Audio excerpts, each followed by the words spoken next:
Gengs, ada yang lucu dari Neno Warisman. Iya, kembali ngawur dan ngelawak soal pra-peradilan Rizik ditolak. Yang sebelumnya ngancam Tuhan, sekarang kok masih mau berdoa sama Tuhan?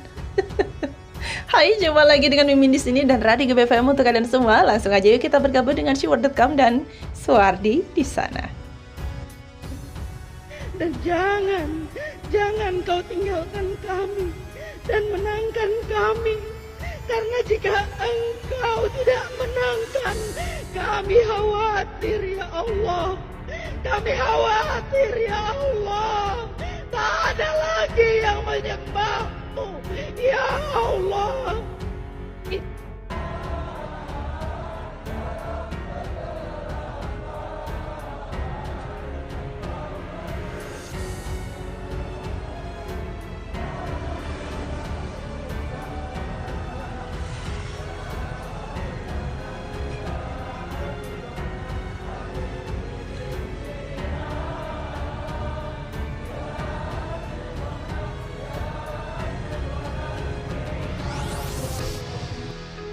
Gengs, ini soal gugatan pra-peradilan yang dilakukan pihak Rizik ya, tapi kemudian ditolak kan oleh Hakim Tunggal Pengadilan Negeri Jakarta Selatan. Hakim mengatakan penetapan tersangka dan penahanan sudah dilakukan sesuai dengan prosedur. Status tersangka Rizik adalah sah, bukan seperti yang diteriakan pendukungnya yang mengatakan bahwa rezim zalim bukan kriminalisasi ulama.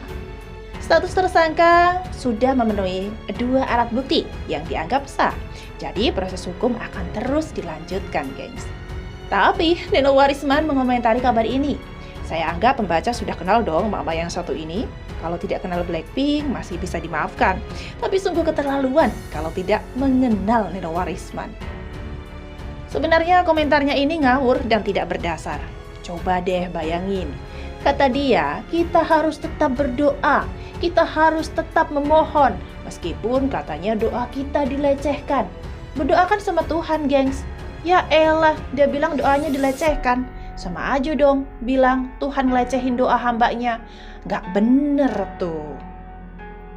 Gengs, Neno Warisman menilai masyarakat yang datang ke acara Rizik tidak ada yang terhasut. Mereka datang karena cinta kepada Rizik. Bukan terhasut, ingat ya, bukan terhasut katanya, gengs. Jadi bukan juga diundang, mereka datang tidak diundang. Datang ya datang saja karena memang sudah biasa. Kalau Maulid Nabi ya mereka datang. Jadi kondisinya seperti itu sih yang saya pahami dari kata-kata Neno ya. Ini nih ngomong asal bunyi tanpa melihat fakta, gengs.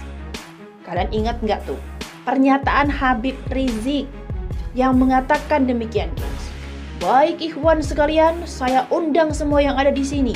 Insya Allah besok malam di Petamburan kita akan adakan peringatan Maulid Nabi. Sekaligus saya undang juga seluruh habaib karena kami juga akan menikahkan putri kami yang keempat. Siap hadir? Kata Rizik. Yang takbir kalian ya. Gitu. Sudah tahu tidak boleh ada kerumunan, malah ngundang rame-rame. Apa tidak salah tuh? Kerumunan di bandara, kerumunan di Megamendung, kemudian kerumunan Tebet, lalu mau bikin kerumunan di Petamburan.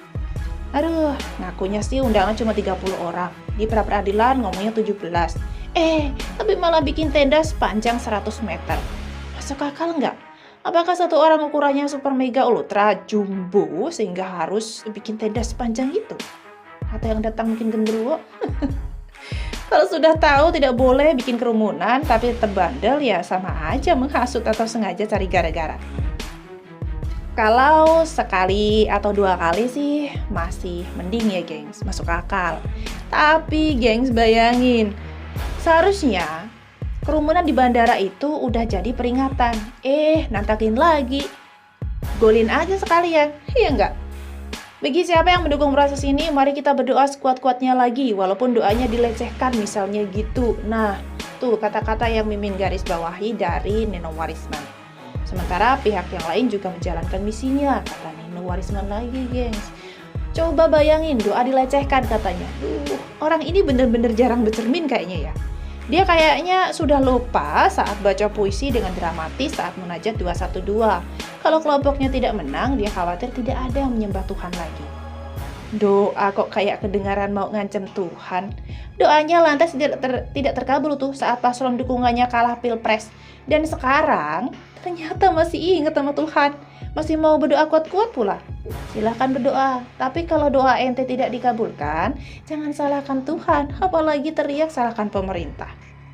Nino juga mengingatkan bahwa Indonesia merupakan negara demokrasi, geng. Sebab itu sudah sepantasnya demokrasi hidup makmur di negara kita, Indonesia ini. Betul, dan Mimin setuju. Indonesia adalah negara demokrasi, maka ayo tuh Rizik diproses secara hukum, sesuai prosedur yang berlaku. Bayangkan kalau negara ini sistemnya kayak Vietnam, Thailand, Tiongkok, atau Korea Utara. Rizik udah tinggal nama tuh. Beruntung aja sih hidup di Indonesia dan pemerintah udah sabar selama bertahun-tahun. Itu pun masih diprotes HAM. Dan katanya kriminalisasi ulama. Di negara lain, Rizik bakal tiarap selamanya, tak berani keluar. Terakhir, gengs.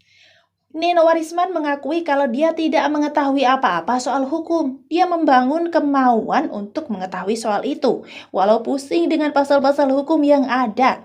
Dia menyatakan walau tidak hafal pasal, setidaknya memahami apa yang dimaksud pasal tersebut.